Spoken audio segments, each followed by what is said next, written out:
할렐루야. 아멘. 복되고 귀한 예배로 영광을 올리는 신앙 속에 주님의 기쁘신 성령의 역사가 함께 하시기를 축복합니다. 아멘. 말씀의 제목 같이 나눕니다. 임박한 심판을 피하라. 임박한 심판을 피하라. 아멘.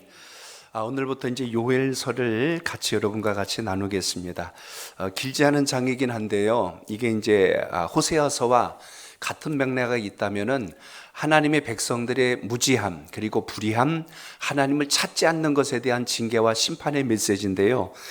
호세아서가 북이스라엘의 이야기라면 요엘서는 남유다의 이야기입니다.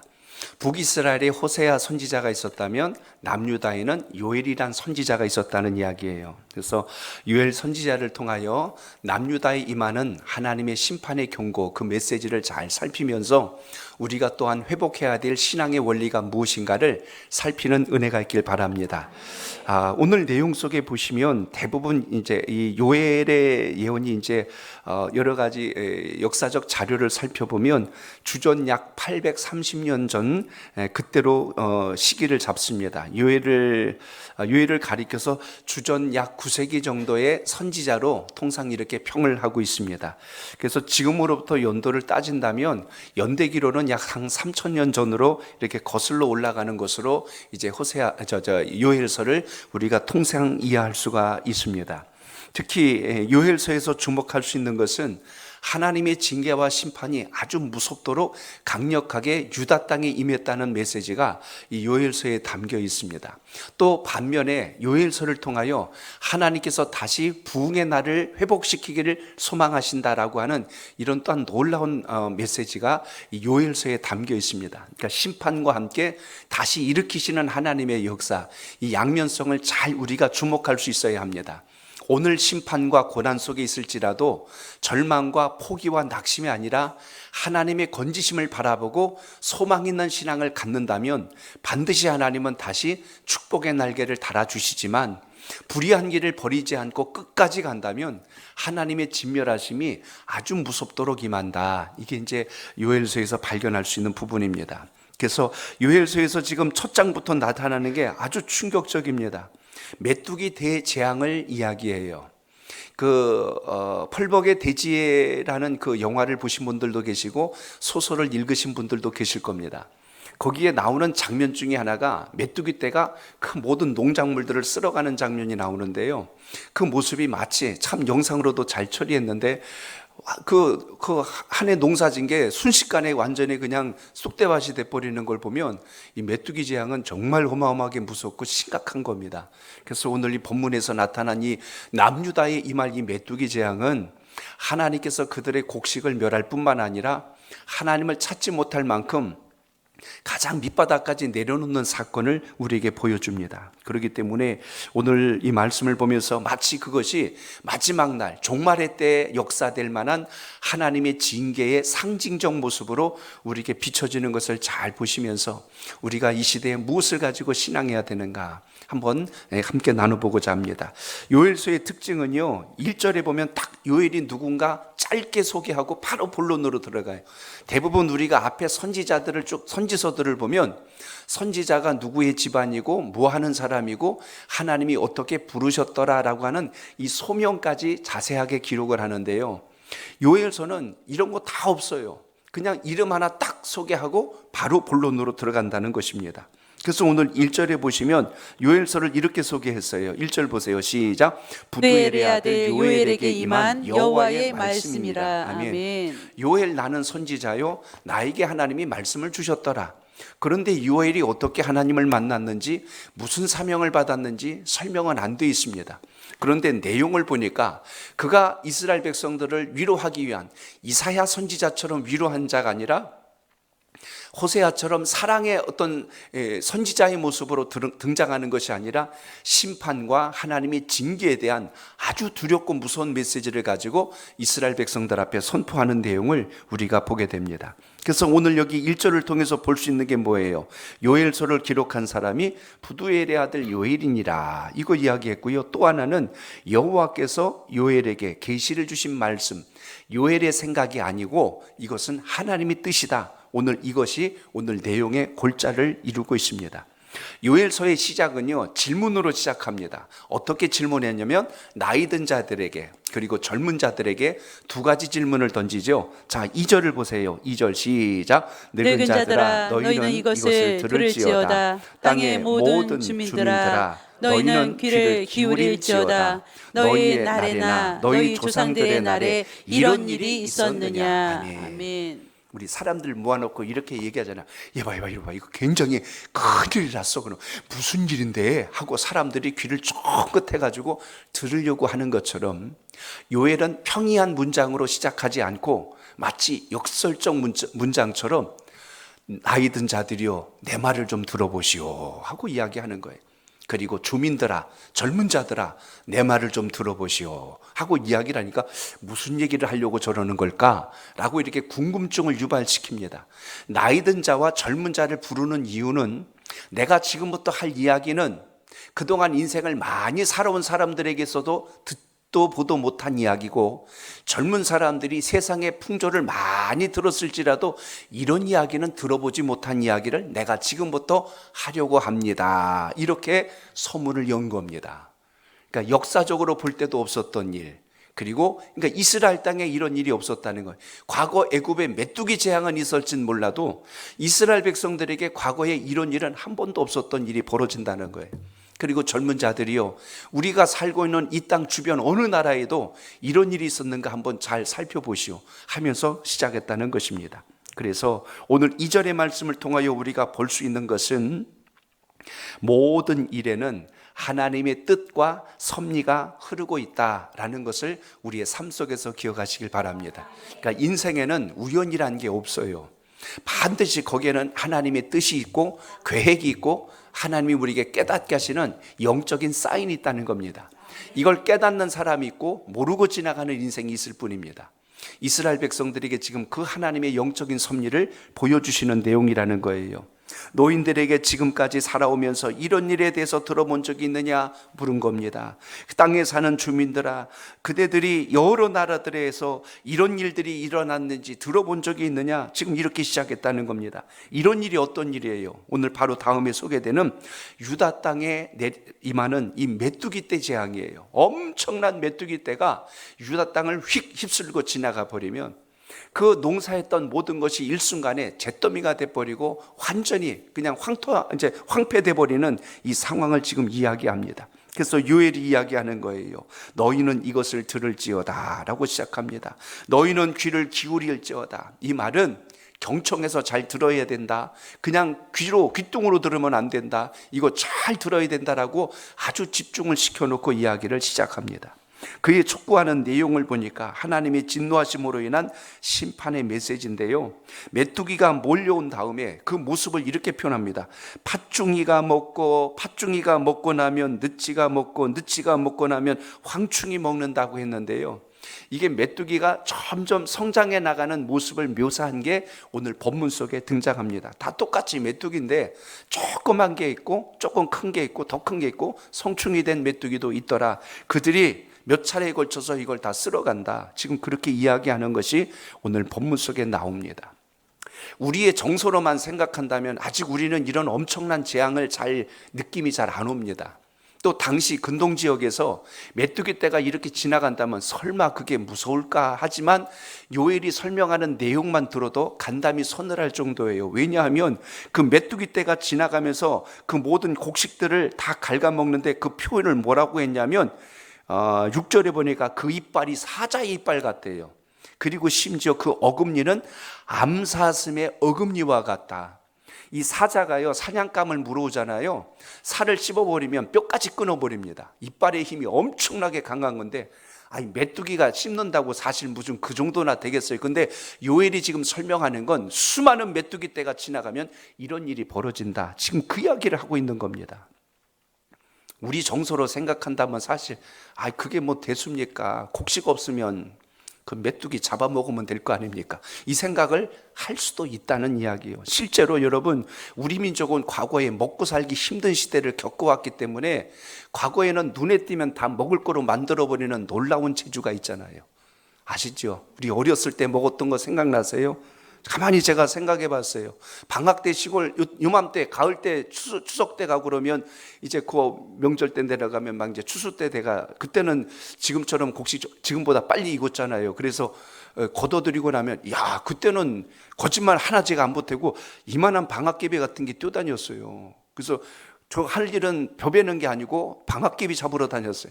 그거 막 잡아가지고 그 볕단 싸놓고 불 피워놔갖고 거기다 구워서 먹으면 이 맛은 기가 막히거든요. 세상에 이렇게 맛있는 게 있을까. 그래서 그때 먹은 그 메뚜기 맛을 지금도 제가 잊을 수가 없어요. 참 맛있게 먹었습니다. 근데 그때 당시 메뚜기만 먹었냔 말이에요. 제가 생각해 보니까 그것만 아니요, 그거 말고도 거기 보면 논에 가면 미꾸라지 잡아 먹었죠. 또 뭐 먹었습니까? 개구리. 어휴, 다 드셔보셨구나. 어떻게 하셨어? 개구리 뒷다리가 기가 막혀요. 그 맛이 세상에, 이건 치킨 다리만도 비교도 안 돼. 그렇게 맛있는 거 먹었죠. 그리고 나중에 또 입 심심하고 단 거 필요하면 옥수수 때 잘라가지고 그거 질겅질겅 씹으면 또 단물이 그렇게 나왔잖아요. 그것만 먹었던가요? 개울에 가면 또 송사리 지나가면 그거 잡아다가 집에 가가지고 고추장 풀물에다가 끓여갖고 매운탕에 먹고, 맨 주변이 먹을 거 천지야. 이렇게 먹고 저렇게 먹고 다 하니까. 그래서 여러분, 오늘 여기 나타난 이야기는 우리가 생각할 때는 이거 뭐 곡식 없으면 메뚜기 먹으면 되겠죠 하겠지만, 사실 이 재앙이 얼마나 심각한 거를 요엘이 설명했다는 이야기입니다. 그래서 제가 그 생각을 하다가, 아마 여러분 에덴 동산에 우리나라 사람이 살았다면 절대로 시험 안 들었어요. 뱀이 와서 유혹하면 아이고 몸에 좋은 거 하고 덥석 잡아먹었지, 그 말에 속아 넘어갔겠냔 말이에요. 참 우리나라를 지금 복음의 민족으로 썼어야 되는데, 태초에 하나님이 말씀을 주시고 에덴 동산에 대한민국 사람을 아담과 하와로 주셨더라 그러면 아마 그런 일이 없었을 것 같아요. 사단이 아마 놀래갖고 도망갔을 텐데, 지금 어쨌든 시대는 이렇게 돼버렸어요. 어쨌든 여기 지금 말씀 속에서 보면 오늘 이 메뚜기 떼가 습격함으로 인하여서 일어나는 현상이 얼마나 심각한가를 지금 소개한 내용이 본문 속에 있다는 것입니다. 하늘을 새까맣게 뒤덮여서 지나가면 어떤 곡식도 남아남지 않는 것을 여기서 지금 묘사해 주었다는 이야기입니다. 당시로 말한다면 이게 요즘에 원자폭탄만한 위력이 있는 거예요. 지금이야 여러 가지 생산성이 높아지고 별 방법을 해서 대체 먹거리들이 많이 생겼지만, 당시에는 하늘 바라보고 살던 시대라 농사 망하면 끝난 겁니다. 더 이상 살 소망이 없는 거죠. 이걸 모두가 쓸어갔다고 한번 생각해 보세요. 그걸 오늘 지금 요엘이 설명하고 있는 겁니다. 하나님께서 이 땅을 심판하시고 이 땅에 재앙을 내리실 때 이것이 지나감으로 인하여 겪을 것을 아느냐라고 이야기하는데요, 여기서 지금 계속해서 소개하는 것이 단순한 곡식 이야기만 하지 않습니다. 오늘 본문에 보면 포도나무 이야기도 나오고 감람나무 이야기도 나와요. 포도나무와 감람나무는 하나님께서 택한 백성들에게 주신 축복의 나무입니다. 애굽에서 종살이 할 때는 그런 거 없었지만 광야를 지나서 약속의 땅에 들어갈 때 내가 너희에게 포도나무와 무화과 나무를 주므로 그 밑에서 너희를 쉬게 할 것이고 그것으로 너희를 풍족하게 하리라. 그래서 이스라엘 백성들의 대표 농사가 포도농사, 감람나무 농사. 그래서 그 올리브 농사를 통해서 그들이 지금도 거기에 많은 식량의 재료로 쓸 수 있는 이런 제목이 되는 건데, 메뚜기 때가 지나가 버리면요 이게 다 쓸모없는 게 돼버리잖아요. 완전히 쑥대밭이 되는 상황이 벌어진다는 것을 보게 됩니다. 결국 이런 상황이 오는 이유가 무엇일까를 오늘 이 말씀 속에서는 구체적으로 너희가 우상을 숭배하여 그렇느니라 이렇게 말하지 않아요. 근데 오늘 말씀은 하나님 편 입장에서 이것을 설명해 나가는 문장적 구조를 가지고 있다는 것입니다. 너희들의 포도나무를 다 걷어갈 것이고 감람나무를 다 걷어갈 것이고 모든 걸 마르게 하여서 너희들을 슬프게 할 것이니라. 근데 이게 단순한 먹을 것만 끊어져서 슬픈 게 아니라, 그렇게 됐을 때 일어나는 다음 현상들을 보셔야 돼요. 가축들이 먹고 살기 힘들어지죠. 그러니까 이게 연차적으로 마치 먹이 사슬이 깨지는 것처럼 무너지는데, 최종적인 하나님의 의도에 대해서 요엘이 설명한 게 뭐냐면, 나중에는 제사장들이 슬피 울게 될 것이다. 왜 슬피 울까요? 곡식이 없으니 하나님께 드릴 제물이 없는 거예요. 하나님 앞에 나갈 수 없게 만들어 버리셨어요. 하나님께서 이들의 가정한 삶을 받기를 원하지 않으셨다는 것을 역설적으로 우리가 보게 됩니다. 그래서 오늘 가장 먼저 우리가 봐야 할 것은, 인생의 흐름, 역사의 흐름 속에서 하나님이 일하시면은 의미 없이 어떤 계획 없이 되는 것이 아니라 반드시 그 뒤에는 하나님의 의도하신 바가 있구나라는 걸 발견해서 믿음 있게 서는 간구가 우리 삶 속에도 있기를 축복합니다. 오늘 우리가 살고 있는 이 시대도 참 많은 것이 급격하게 변화되고 있습니다. 지난 3년 동안 코로나란 것으로 인하여 우리의 삶의 질 모든 형태들이 엄청난 변화를 만들어냈어요. 앞으로 또 다른 어떤 어려움들이 우리에게 올지는 모르겠습니다. 그러나 현재까지만 보더라도 이상기후를 비롯하여 자연의 많은 오염, 그리고 천재지변을 비롯하여 또 이런 어떤 질병의 급속도로 확산돼가는 현상들로 인해서 우리의 삶 속에는 많은 위험들이 늘 도사리고 있다는 것을 보게 됩니다. 시대가 이렇게 흉흉하고 악할수록 우리가 더욱더 하나님 뜻 안에서 무엇이 잘못되어 가고 있는가를 빨리 진단하고 주의 뜻을 향하지 않는다면 갈수록 더욱더 힘겹고 어려운 상황에서 벗어나지 못하는 고통이 우리를 눌러올 것입니다. 그렇기 때문에 오늘 이것이 남유다의 이야기로만 치부할 것이 아니라 하나님의 의도와 섭리를 잘 발견해서 믿음의 지혜가 함께 하시길 바랍니다. 자, 3절과 4절 두 절을 이어서 읽어봅니다. 시작. 너희는 이 일을 너희 자녀에게 말하고 너희 자녀는 자기 자녀에게 말하고 그 자녀는 후세에 말할 것이니라. 팥중이가 남긴 것을 메뚜기가 먹고 메뚜기가 남긴 것을 느치가 먹고 느치가 남긴 것을 황충이 먹었도다. 아멘. 죄의 비극은 죄의 그 비극을 우리는 우리 다음 세대들, 후대들에게 꼭 이것을 전할 수 있어야 된다는 것을 오늘 본문을 통하여 기억하시길 바랍니다. 어떻게 살아야 하나님의 은혜와 복을 받을 것인가, 또 어떻게 살면 하나님이 기뻐하지 않는가를 이미 우리 선대가 경험한 것을 우리가 다시 보았다면 그걸 우리 다음 세대들에게 주어서 그 악순환이 반복되지 않도록 하는 것, 이게 지혜입니다. 우리가 역사를 배우고 세계사를 배워야 할 이유가 바로 여기에 있죠. 시대와 상황은 다른 것 같지만 그 내면에 흐르고 있는 세상의 풍조와 어떤 원리는 조금 더 다르지 않습니다. 과거에도 전쟁은 있었고 오늘날도 전쟁은 있습니다. 과거에도 나라와 나라가 무역을 했고 또 나라가 성장하는 민족이 있다면 주저앉는 나라들도 있습니다. 경제적 안정이 주는 평화로움을 모두가 알고 있고 또 안에서 일어나고 있는 내분과 분쟁으로 인하여 나라가 무너졌다는 것도 역사를 통해서 압니다. 안다는 것은 그렇게 하면 안 되는구나, 이걸 우리가 잘 깨달아야 된다는 것입니다. 오늘 예배를 드리고 신앙하면서 우리 세대가 아는 것을 우리 다음 세대들에게 잘 전달해서 다음 세대가 악순환의 반복이 되지 않도록 우리가 믿음의 유산을 잘 남길 수 있는 은혜가 있기를 바랍니다. 오늘 본문이 그걸 말씀합니다. 너희들의 불의함과 악함으로 인하여 하나님께서 내리시는 이 징계와 심판에 대해서 다음 세대들에게 반드시 전해야 될 것이고 그 세대는 그 다음 세대에게 전해서 하나님께서 찾으시는 삶이 무엇인가를 반드시 바로 알도록 해야 하느니라. 오늘 이렇게 서두부터 오늘 이와 같은 경고와 그리고 하나님의 명령에 대한 메시지를 던져주고 있습니다. 3절에 보니까 뭐라고 했습니까? 이 일을 너희 자녀에게 말하고 너희 자녀는 그 자녀에게 말하고 그 자녀는 후세에게 말할 것이니라 라고 한 것을 주목합니다. 오늘 여기서 이 일이라고 했는데 유다 백성들이 겪어야 될 이 고난과 시련이 앞으로 오게 될 터인데 이것이 없는 것처럼 생각하지 말고 이것에 대해서 반드시 너희들은 깨달아야 한다 하고 이렇게 내적인 무장을 시키는 장면을 여기서 보게 됩니다.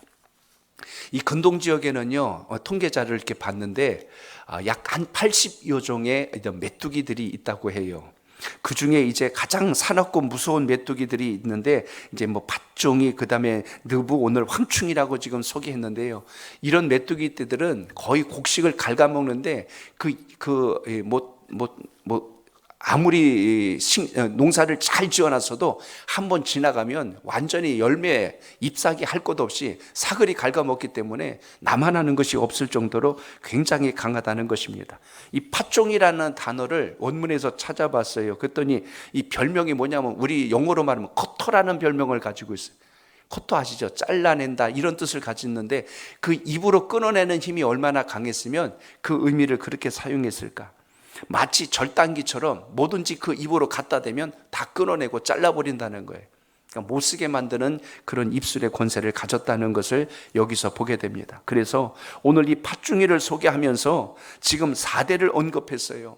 너희와 너희 다음 세대들, 그 다음 세대들까지, 우리 조상을 보고 우리와 다음 세대까지 연결하면 4대를 지금 이야기하고 있습니다. 마치 오늘 이 메뚜기 떼가 팥중이에서 늪으로, 그 다음에 황충이로, 또 다른 더 큰 송충으로 이렇게 변화되는 것처럼 우리는 더욱더 이런 하나님의 심판과 재난 안에서 건강한 신앙을 유산으로 물려줄 수 있도록 분별을 가져야 된다고 역설적으로 소개합니다. 그렇기 때문에 하나님께서 주신 축복만이 유산이 아니라 불의하게 행했을 때 오는 그 재앙을 안다면 그 길을 똑같이 걸어서는 안 된다는 이야기죠. 그래서 오늘 이 귀한 예배를 드리면서 신앙의 아름다운 유산과 열매가 우리의 가정 속에 먼저 잘 임할 수 있도록 하나님께 지혜를 구하는 은총이 함께 하시길 바랍니다. 남유다의 이 메뚜기 재앙으로 인하여서 지금 유다 땅에 임할 앞으로 심각한 재앙에 대해서 너희들은 생각해야 된다. 그랬더니 그 말을 듣고 있던 유다 백성들이 도대체 그것으로 인한 재앙이 얼마나 더 크길래 그러느냐, 이런 호기심과 궁금증을 가지고 대하자 오늘 요엘은 더 구체적인 이야기를 시작합니다. 그게 오늘 7절에 나오는 말씀인데요. 자, 7절을 보십시오. 시작. 그들이 내 포도나무를 멸하며 내 무화과나무를 긁어 맑게 벗겨서 버리니 그 모든 가지가 하얗게 되었도다. 아멘. 오늘 반복적인 메뚜기의 공격 때문에 유다 땅의 모든 것이 초토화된다는 이야기가 본문에 소개됩니다. 유대의 3대 기본 작물 말씀드렸죠. 그래서 포도나무, 무화과나무, 또 하나가 이 올리브나무, 이 감람나무, 이 열매는 가장 기본적인 유대 백성들이 살아야 될 아주 뭐라면 필수 살아가는데 반드시 필요한 그들의 먹거리의 근본이 되는 것입니다. 이 모든 것을 다 없애버리겠다는 거예요.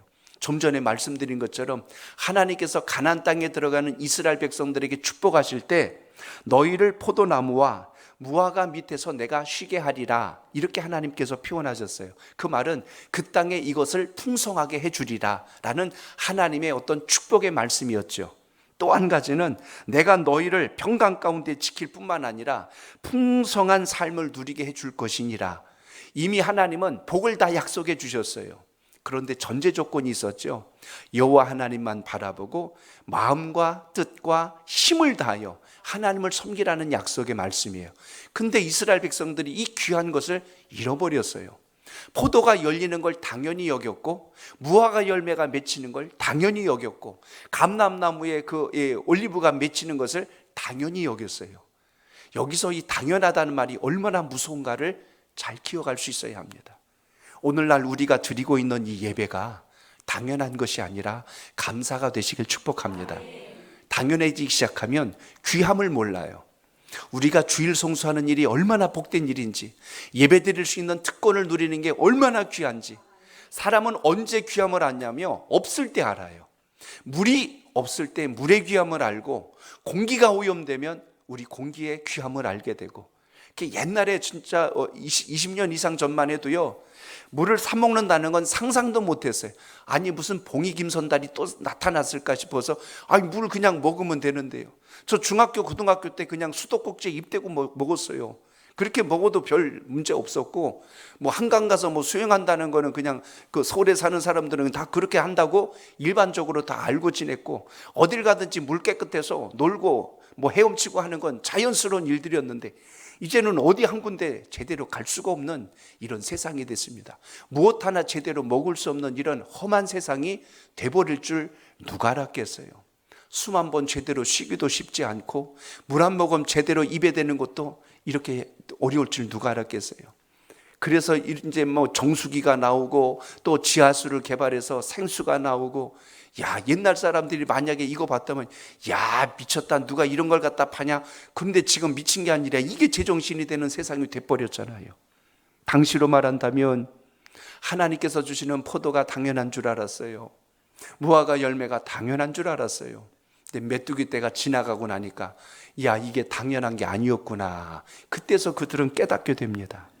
더 심각한 말이 9절에 나옵니다. 9절 시작. 소재와 전제가 여호와의 성전에서 끊어졌고 여호와께 수종드는 제사장은 슬퍼하도다. 아멘. 여기 소재와 전제라는 말이 나옵니다. 소재는 곡식으로 드리는 제사를 소재라고 그래요. 여기 전제는 포도주로 하나님께 드리는 제사를 전제라고 합니다. 그런데 곡식이 없고 포도주가 없으니 하나님께 제사를 드릴 수 없어 제사장들이 슬퍼하며 우는 일까지 생겼더라. 이렇게 지금 말씀하는 것을 여기서 봅니다. 가장 쉬운 신뢰로 오늘로 바꿔볼게요. 하나님 앞에 예물을 심고 싶어도 헌금이 없는 거예요. 집안에 생활비도 없고 아무것도 없고 드릴 수 있는 상황이 안 되는 상황. 이게 온다면 정말 심각한 거 아니겠어요? 이런 현상들이 올 수밖에 없다면 이건 정말 두려운 일입니다. 하나님께서 하나님의 백성들의 죄 있는 모습으로 거룩가척하면서 여호와여 나의 제사를 받으소서 하고 포도주를 가지고 오고 그리고 무화과 열매를 가져오고 포도 열매를 가지고 온다고 해서 하나님이 그걸 기쁘시게 받으실 수가 없는 거예요. 하나님은 그걸 받으시는 게 아니라 그들의 마음과 내면의 진정성을 기뻐하셨는데 그 준비는 전혀 안 되고 겉에 보이는 것만 화려하게 하나님께 드린다고 해서 하나님은 받으실 수가 없는 거죠. 그래서 하나님은 아예 성전 문틀도 밟지 못하게 하시려고 그들의 곡식을 완전히 말려버리셨어요. 그래서 메뚜기 때가 온 겁니다. 사람들은 어이구 저 메뚜기 때 어떻게 그거 걱정하지만 하나님의 진정 의도는 그거예요. 너희들의 제사를 내가 받지 않겠다 이거예요. 그렇기 때문에 우리의 내면이 경건함으로 주님 앞에 나서지 않으면 얼마나 그게 불의한 제사요 하나님을 또한 욕되게 하는 것인가를 우리가 다시 한 번 더 이러한 내용들을 통해서 살펴봐야 합니다. 자녀를 양육할 때요, 자녀가 잘못되는데도 잘한다고 계속 묵인해주면 그 아이가 건강하게 자라는 게 아니라 삐딱하게 자랄 수밖에 없다는 것입니다. 그래서 정말 자녀를 사랑하고 바르게 양육하려면 때로는 매가 필요한 것이고 훈계가 필요하다는 것이 성경적 가르침입니다. 하나님은 이스라엘 백성들이 들어먹지를 않으니까 지금 이들을 어떻게 하시는 겁니까? 북이스라엘은 아수르 또 이렇게 다 포로로 되게 하시고 주변 국가들로부터 어려움을 주었다면 남유다에게 주시는 지금 어려움은 황충이 때를 메뚜기 때를 보내어서 그들의 소산을 다 걷어가 버리시고 그들을 가장 밑바닥까지 내려 앉히시는 것을 여기서 보게 됩니다. 바른 삶을 살도록 가르치지 않는 것이 얼마나 큰 화를 만드는가를 우리가 알아야 된다는 것입니다. 그래서 오늘 우리가 살고 있는 이 시대가요, 과거보다는 자녀들 양육하기가 더 힘들어요. 옛날에는 모르면 다 어른들 찾아왔잖아요. 아빠 이거 뭐야? 엄마 이거 뭐야? 하고 물었어요. 잘 모르더라도 부모 앞에 왔습니다. 또 궁금한 게 있으면 할머니, 할아버지 이거 뭐예요? 하고 물었어요. 요즘 아이들은 안 묻습니다. 손 안에서 해결해요. 바로 검색창 눌러가지고 궁금한 거 내리면 부모보다 할머니, 할아버지보다 더 자세한 정보가 쫙 쏟아져 나옵니다. 그러니까 어른들 공경할 줄 모르고 윗사람 또한 존대할 줄 모르고 아나무인이에요. 자기중심적으로 자꾸 살아가는 이런 변질된 세대를 우리가 바라봅니다. 우리나라의 사회적 현상들이 심각해지고 있어요. 제가 그 자료가 정확한지는 모르겠지만 요즘 이 공부하는 아이들 이야기를 제가 한번 어디서 본 적이 있는데요. 지금은 이제 여학생들이 훨씬 더 남자애들보다 공부를 잘한다는 거 아시죠? 사회적 진출도 여자들이 더 잘해요. 검사, 판사, 변호사 할 것 없이 주요 직책들의 여자 성 비율이 20년 전보다 훨씬 더 지금은 많아졌습니다. 그래서 통계자를 왜 남자들이 이걸 못 쫓아가고 그럴까? 왜 여자들이 머리가 좋을까 봤더니 요즘 우리 아이들이 심각한 거 두 가지 이야기예요. 하나는 두말할 것 없이 스마트폰입니다. 거기에서 하는 게임이에요. 컴퓨터 게임. 두 번째는 음란 사이트. 이런 것들로 인해서 우리 학생들의 정서와 생각 구조가 자꾸 이렇게 굳어져가는 현상 속에 있다는 이야기입니다. 그러니까 같은 환경 속에서 공부하고 있는데 한쪽에서는 거기에서 헤어나오지 못하고 있는데 어떻게 따라가고 쫓아가겠어요? 이런 사회적 변화 속에서 성장하다 보니 특히 게임과 같은 거는요, 결과를 빨리 봐야 되잖아요. 이게 어려서부터 몸에 배버리면 사회 활동할 때 적응력이 굉장히 지금 어려움이 옵니다. 과거에는 기다릴 줄 알았는데 이제는 못 기다려요. 그 자리에서 빨리 뭐든지 다 해결이 돼야 되는 사회적 구조와 시스템 속에서 몸이 습성이 되다 보니 배려도 모르고 자기만 생각하고 이기적인 판단만 가지고 움직이는 이런 분위기와 풍토가 조성되는 것이 또 하나의 위기가 된다는 것입니다. 오늘 말씀을 통해서 보더라도 지금 오늘 이스라엘의 위기가 어디에 있어요?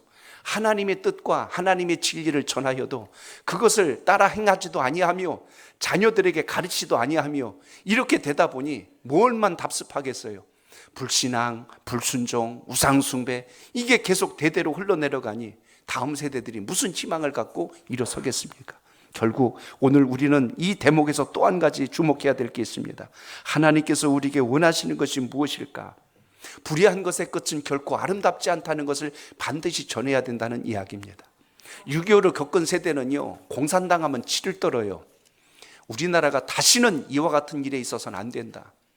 젊은 세대들이 무슨 태극기 부대니 뭐니 자꾸 이렇게 말을 만들지만 전쟁의 그 소용돌이 속에서 겪어본 세대들은 다시는 이 땅이 공산화되는 것에서는 견뎌낼 수가 없는 그 고통을 알고 있기 때문에 그렇습니다. 근데 지금 세대들은 그런 것에 대한 심각함을 잘 못 느끼잖아요.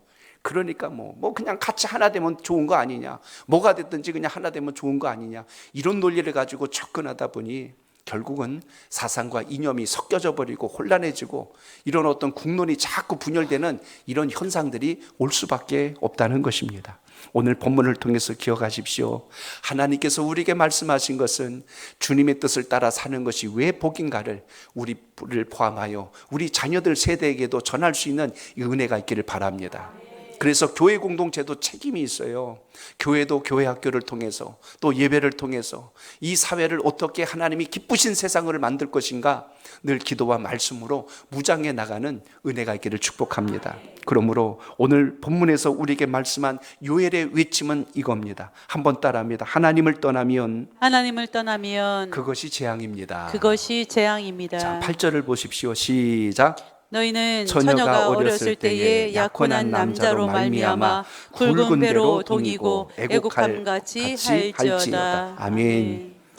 예, 지금까지 모든 부분에서 풍요로웠던 것이 그들에게 있어서는 당연한 것처럼 여기며 살아왔는데 메뚜기 재앙이 지나가고 나면 하루아침에 이 모든 것이 사라지는데요, 이 사라지는 것을 오늘 요엘이 묘사한 것이 그들의 정서와 풍습을 가지고 묘사한 말씀이 오늘 이 8절입니다. 우리에게는 이 의미가 잘 안 와닿는데 이스라엘 백성들에게 있어서 이 문장은요 굉장히 충격으로 다가옵니다. 왜 그러냐면 이 말이 무엇이냐면 이스라엘 백성들은요 어렸을 때 약혼한 남자가 결혼하기 전에 죽는 일이 생겼을 때 홀로 남아있는 그 약혼녀의 그 슬픈 눈물을 보면서 굉장히 슬퍼한다는 거야. 아이고 어떡하나, 혼인도 못 해보고 결국 저렇게 됐구만 하는 그 안타까운 심정, 우리가 보더라도 안타깝지만 이스라엘 백성들은요 세상에 가장 슬픈 일이 이걸로 보여요.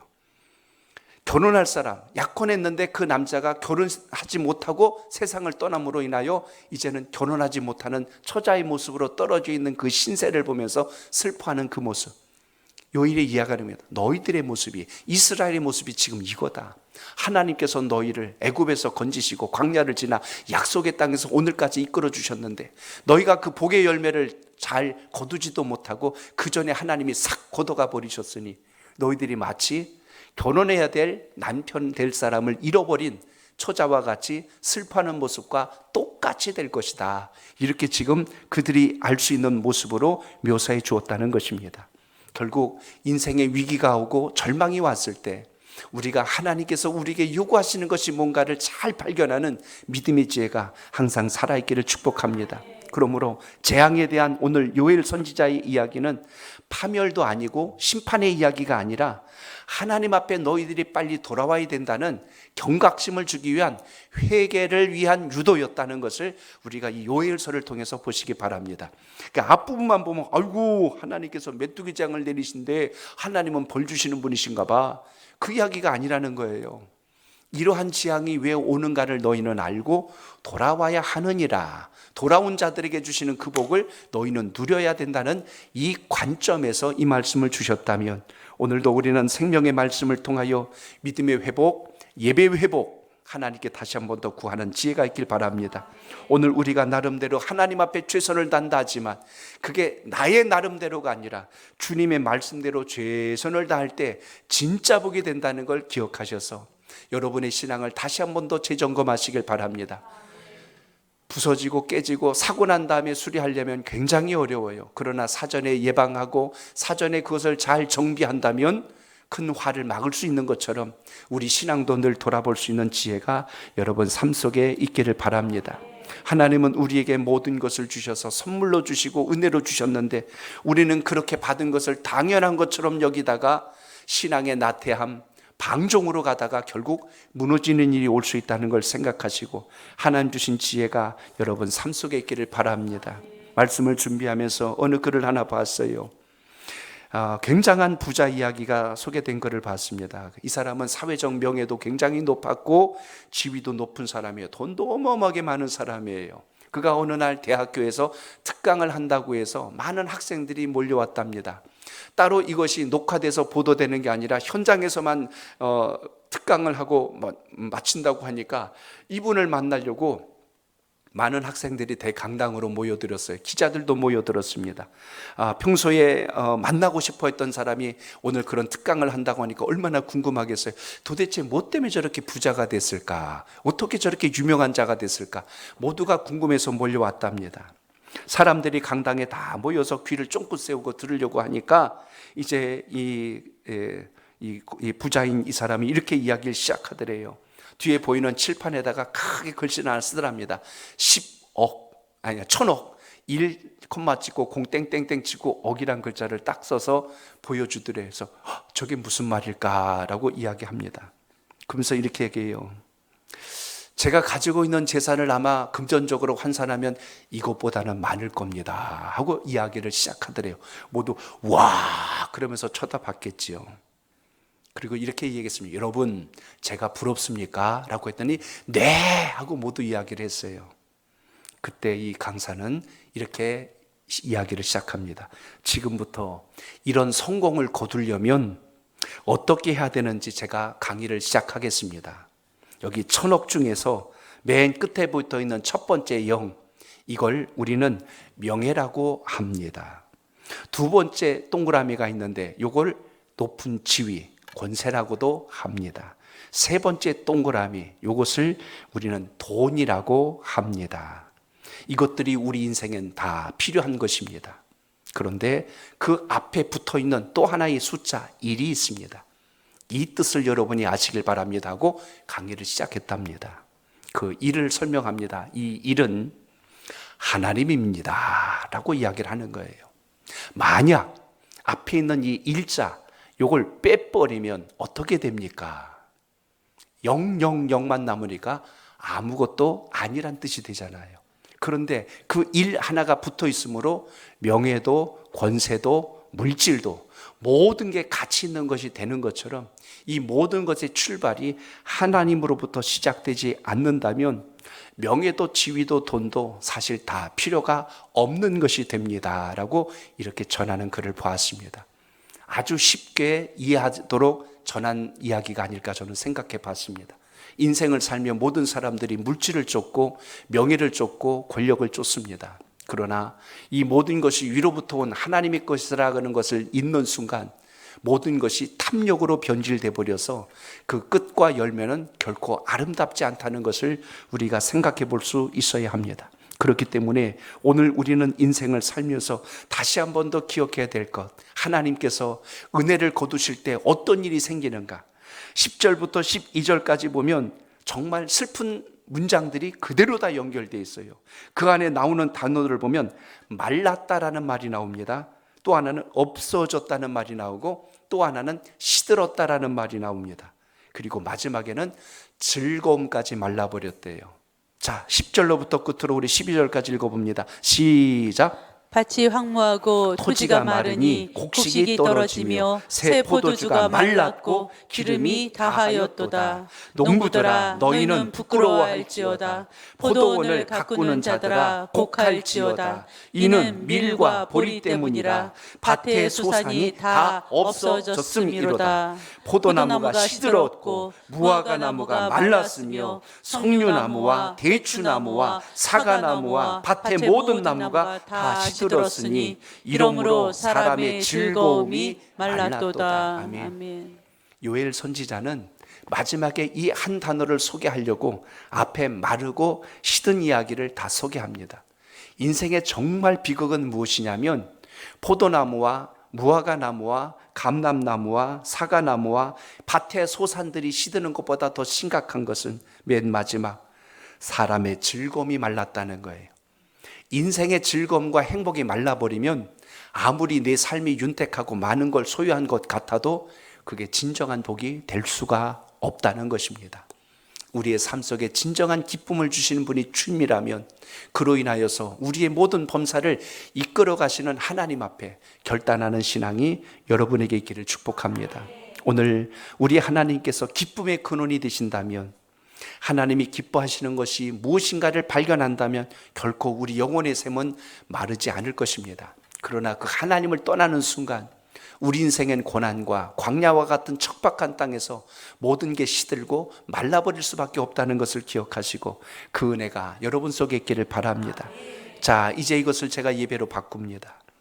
하나님께서 우리에게 예배 특권을 주셨는데 예배를 가볍게 여기고 당연히 여길 때 결국 하나님 주신 풍성한 복을 우리가 겉으로는 볼 수 있어도 우리가 내면에서 그 기쁨을 누릴 수 없다는 것도 보셔야 됩니다. 예배가 끊어지면 정말 슬픈 일이 될 것입니다. 예배가 끊어지면 정말 우리의 삶 속에 인생의 방향을 잃어버릴 것입니다. 그래도 우리 민족이 여기까지 올 수 있는 모든 밑거름에는 예배가 살아있었고 기도가 살아있었다면 이제 우리가 앞으로 이 생명줄과 같은 것을 결코 놓지 말고 우리의 영적인 황충이 때가 날아와서 영혼을 갉아먹고 하나님의 말씀을 걷어가 버린다면 우리의 삶은 정말 말할 수 없는 피폐한 상태로 떨어질 것입니다. 오늘 다시 귀한 예배를 드리면서 여러분의 마음속에 복음의 비밀을 안자로 다시 한 번 더 힘있게 일어나는 놀라운 역사가 있기를 주의 이름으로 축복합니다.